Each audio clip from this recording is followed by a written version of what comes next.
ada Cicu, ada udah mereka langsung komunikasi dulu sama. Ya saya pikir dengan publikasi teman-teman media nantinya itu pasti akan memberikan komunikasi. Kami juga sudah membentuk tim itu mengapa pendaftaran nanti yang dihubungi ke pihak BPC, apakah ketua kah yang supaya formalnya begitu?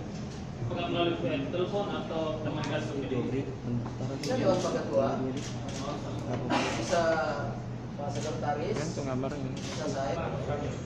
Setelah itu jam 1 Ketua DPR Pak Farod sudah siap. Dia diterima di Amirullah, Pak Farod diterima di Rumah Jabatan di DPD. dua. Penyerahan berkas ke DPD tanggal 10 Juni. 10 Juni sampai 12 Juni.